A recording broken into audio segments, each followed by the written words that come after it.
Bonsoir à toutes et à tous et bienvenue dans votre hebdo. Cette semaine, fresques, graphiques et vidéos s'invitent dans votre hebdo puisque ce week-end, c'est la fête des images. Allons voir ça d'un peu plus près.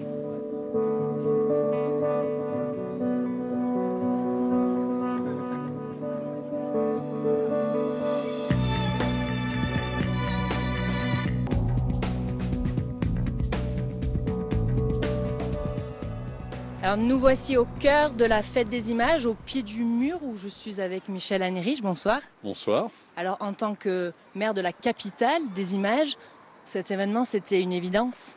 Oui, enfin cet événement, cette fête des images, ça devait être une évidence. On a mis quelques temps pour la mettre en place, mais on avait d'autres projets avant, mais ça devenait nécessaire et indispensable parce que les images, c'est notre identité.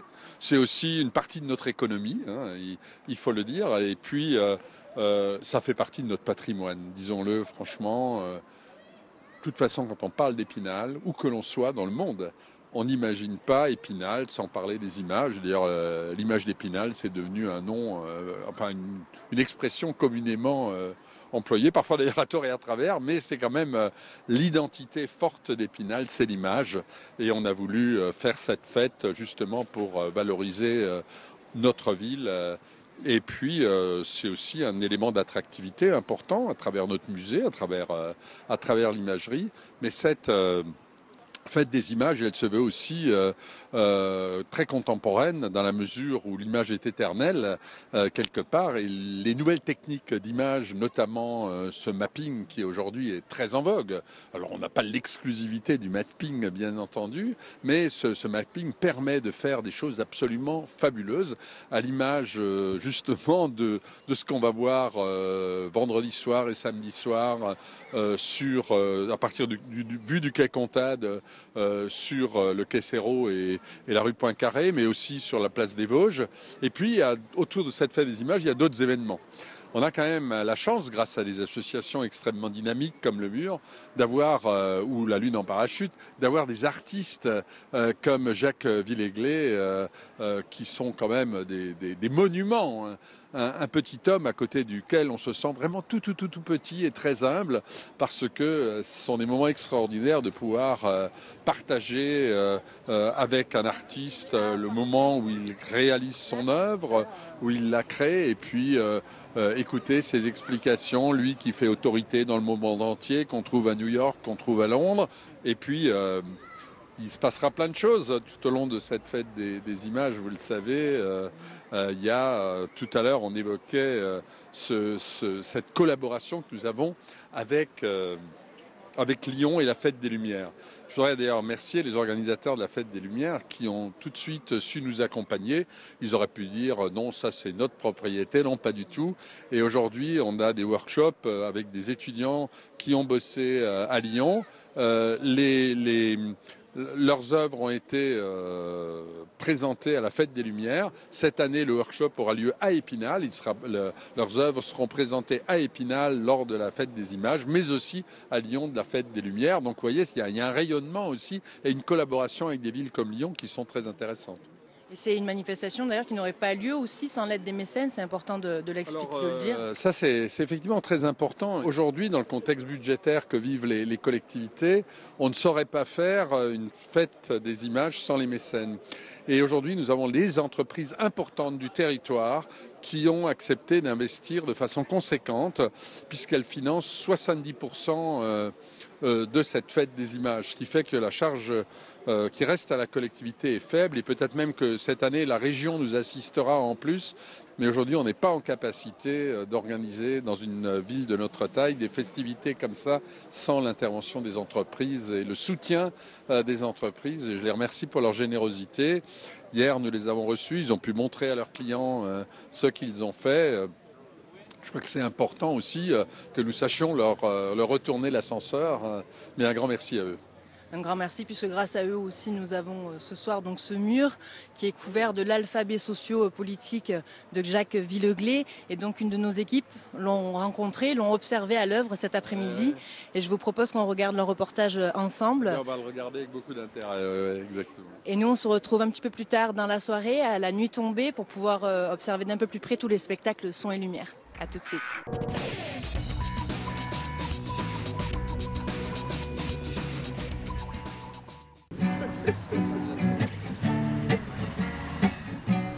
L'esprit vif, les yeux bleus pétillants, ce Breton de Quimper n'en est pas à sa première visite spinalienne. Mais il est cette fois et plus que jamais son invité d'honneur à l'occasion de la 3e édition de la Fête des Images. Jacques Villeglé, 92 ans et marqueur bien en main, s'est approprié recto verso les 8 mètres par 3 du mur de la rue Saint-Michel à Épinal. Jacques a réalisé 2 dessins originaux pour notre mur. Ces dessins, on les a agrandis et les laits ont été collés sur le mur. On a proposé à TomTom, qui est notamment un des fondateurs du Mur Paris, de nous donner un coup de main pour la mise en place des visuels, et ce qui est vraiment réussi. Et maintenant, Jacques Villeglé va compléter, va amener sa touche complémentaire, ses détails sur le mur. Grand nom du street art en France, pionnier du néoréalisme, Jacques Villeglé développe dès 1949 un travail de récupération d'affiches lacérées, trouvées au hasard de ses promenades urbaines. Mais il est aussi et surtout l'inventeur d'un alphabet sociopolitique qu'il exploite depuis 1969 et la visite d'un certain Nixon à De Gaulle. Il y avait des Nixon atomes écrits partout dans Paris et j'en ai vu un écrit avec les 3 flèches du Parti Socialiste de 1930, le I, la croix de Lorraine, le X, la croix gammée, le O, le cercle méditerranéen avec la croix grecque à l'intérieur ou croix celtique, en tout cas une croix carrée, et à nouveau les 3 flèches. Tout de suite j'ai compris que c'était pour moi. Ça venait du mur, c'était anonyme, ce n'est pas moi qui l'ai inventé. Un alphabet collecté sur les murs des cités, lettres, signes et symboles déformés, déconstruits, au sens bien mystérieux pour l'œil du profane. Tout là-haut, là, il y a une série avec ABC. En fait, on la lit ABC une fois qu'on plisse un peu les yeux, c'est-à-dire que c'est 17-13, c'est-à-dire que le 1 accolé au 7 donne un A et le 1 et le 3 de 13 donnent un B. C'est pour ça qu'il rajoute un C pour qu'on comprenne la suite logique, mais le AB c'est André Breton. André Breton, écrivain surréaliste et poète français. Mon écriture raconte la vie, rappelle volontiers Jacques Villeglé, entre 2 touches pour finaliser ce mur, inauguré ce vendredi soir et qui restera en place jusqu'en septembre. Alors nous voici de retour à la Fête des Images où la nuit s'est bien installée et je suis avec une autre figure emblématique de la Fête des Images, Damien Fontaine, bonsoir. Bonsoir. Alors vous êtes compositeur et metteur en scène de spectacles multimédia et ce soir vous nous présentez votre dernier spectacle, De la jungle à la ville, que vous avez réalisé en collaboration avec Jacques Villeglé. Est-ce que vous pouvez nous en dire un mot ? Alors oui, ici on est donc sur les quais de la Moselle et c'est un spectacle relativement panoramique qu'on propose ici. Et c'est une relecture et une réappropriation de l'œuvre de Jacques Villeglé, qui est un précurseur du nouveau réalisme, qui est quelqu'un qui qui a beaucoup travaillé au niveau de l'affiche. Et on a voulu lui rendre hommage à travers ce spectacle que j'ai écrit également en collaboration avec Philippe Piguet, qui est un grand ami aussi de Jacques et qui est quelqu'un qui le connaît particulièrement bien et qui connaît particulièrement aussi ce qu'il fait.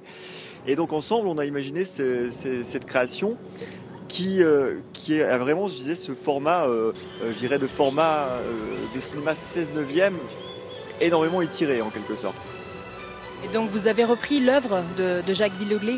Oui, alors depuis les années 50, quand il a découvert au hasard d'une de ses promenades un petit bonhomme en fil de fer, donc c'est lui qui me racontait que c'était la genèse, le déclic en quelque sorte. Et de là est née pour lui l'idée de faire de l'art brut, c'est-à-dire prendre ce qui est l'existant pour lui donner une seconde vie, simplement par son regard à lui. J'allais dire déchiffrer, décoder ce qui existe dans la vie de tous les jours pour en faire une œuvre à part entière. Donc le mapping, vraiment le principe, c'est de projeter une vidéo sur une façade et que ce soit adapté vraiment, que ça épouse la forme du bâtiment pour le mettre en valeur. Donc vous êtes vosgien et vous diffusez vos spectacles dans le monde entier. Et alors est-ce que vous pouvez nous dire la particularité d'ici à Épinal ? Est-ce que c'est un endroit qui s'y prête bien ? Alors on a plusieurs endroits sur lesquels on travaille, donc on l'a dit à l'instant, cet endroit qui est réservé à l'artiste Jacques Villeglé et qui est un format très particulier puisqu'on est sur plus de 200 mètres de long. Le public du coup est assez éloigné, on est vraiment sur un théâtre à ciel ouvert de très grande envergure. Quand on est sur la place des Vosges, on est sur quelque chose qui est plus de l'ordre du théâtre presque intime. On est entouré d'images et de sons à 360 degrés. Et puis il y a un petit nouveau cette année, plutôt une petite nouvelle, puisque la basilique se prête également à l'exercice. Et on a un spectacle relativement plus court, mais qui est proposé sur cette façade et qui est là un spectacle presque dans un rapport de face à face entre un public en comité plus restreint et ce bâtiment. Oui, j'allais vous demander justement, sur la basilique, vous avez mis en avant plus le patrimoine religieux spinalien, c'est bien ça? Exactement, on a une déclinaison autour de l'iconographie et des œuvres entre guillemets spirituelles, sacrées, religieuses d'Épinal, que ce soit la mise au tombeau qu'on voit à l'intérieur de l'église Saint-Maurice ou des polychromies qu'on a retravaillées à partir de la chapelle Saint-Michel ou même de vitraux de l'église Notre-Dame. Donc on a là véritablement quelque chose qui est du domaine, je dirais, comme Jacques Villeglé, on collecte des œuvres de part et d'autre pour se les réapproprier et reproduire quelque chose d'une nouvelle donne en quelque sorte. Mais écoutez, en tout cas, merci beaucoup Damien Fontaine pour toutes ces explications. Le mapping, c'est un jeu auquel se sont prêtés aussi des élèves d'une classe de CE1 d'Épinal. On est allé à leur rencontre et je vous propose qu'on regarde leur reportage ensemble avant de se quitter. Merci beaucoup encore. Merci. Et à tout de suite.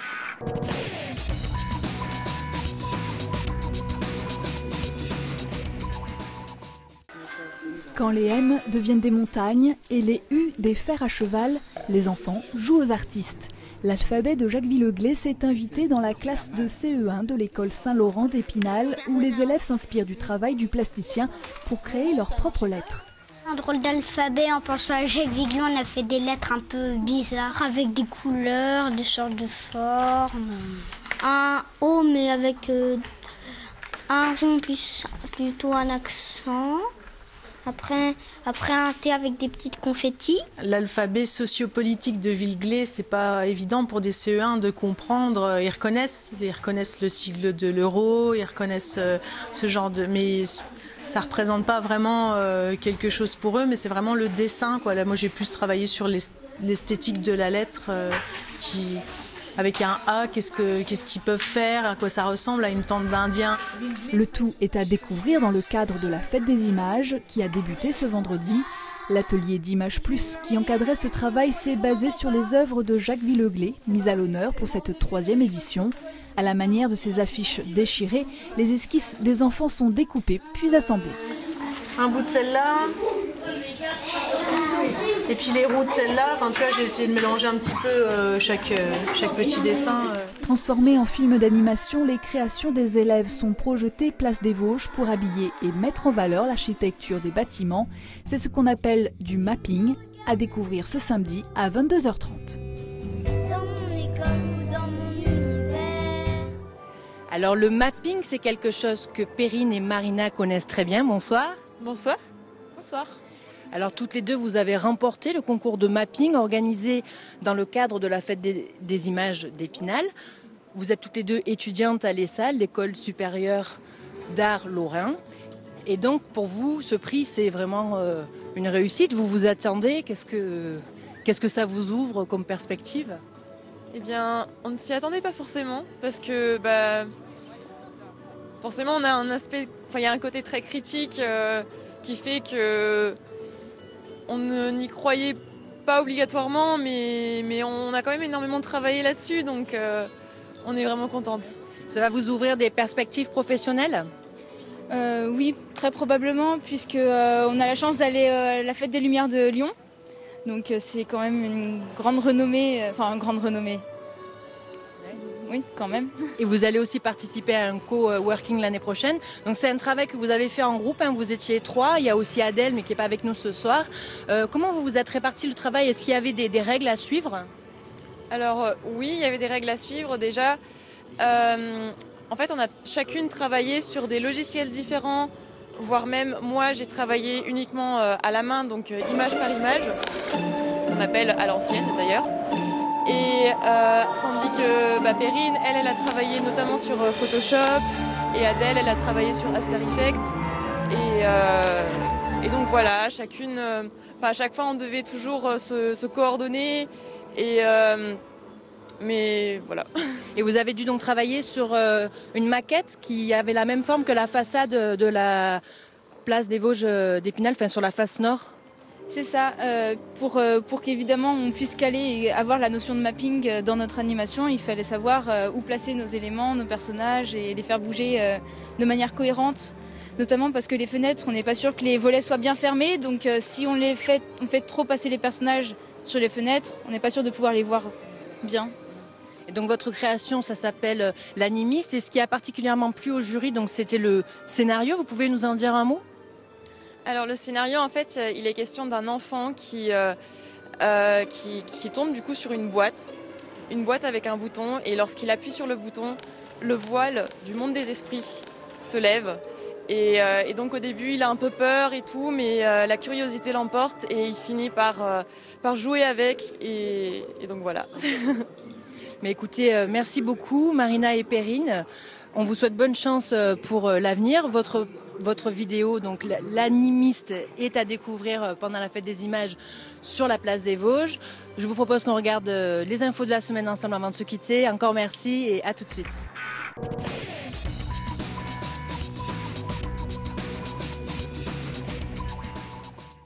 On n'est pas bien là. On n'est pas bien là. Michel Henrich, maire d'Épinal, n'a pas boudé son plaisir en répétant cette phrase lors du lancement officiel dernièrement d'une marque pour la communauté d'agglomération d'Épinal. Cette phrase qui est un slogan à part entière qui vient appuyer le lancement du logo Épinal, la belle image. La marque désormais de l'agglomération, Épinal, la belle image, c'est donc une opération de marketing pour les 78 communes de l'agglo, mais pas seulement. Le département a mis en place une marque qui s'appelle Joie la vie en Vosges, que j'aime bien beaucoup.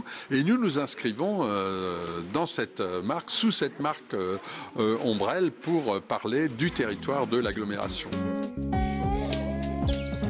Ça s'adresse aux entreprises, aux touristes, aux habitants qu'on souhaiterait voir venir, mais ça s'adresse aussi aux habitants qui sont déjà là pour leur donner aussi la fierté de leur territoire. Épinal, la belle image va se décliner sous forme de 10 films d'animation diffusés sur les réseaux sociaux, Facebook et Instagram, avec un site internet dédié. Des cartes postales sont éditées, 54 000 autocollants vont être distribués début juillet à tous les habitants de la communauté d'agglomération et une campagne d'affichage est prévue. Budget 130 000 €. Alors, on n'est pas bien là ? La nouvelle marque de votre territoire. Lutter contre le décrochage scolaire, c'est le but de ce projet présenté dernièrement à la salle de spectacle du plateau de la justice d'Épinal. 4 vidéos qui sont le fruit d'une collaboration entre des élèves de 3e du collège de Charmes et des adultes bénévoles. Le collectif soutenu et encadré par de nombreux acteurs était chargé de présenter 4 lycées professionnels du département. Durée des trajets depuis Charmes, formation proposée, présentation des locaux. Autant d'informations qui se succèdent à l'écran dans chacune des vidéos. À l'heure où l'orientation est l'objet de toutes les attentions, cette initiative se veut être un moyen d'éviter le décrochage scolaire.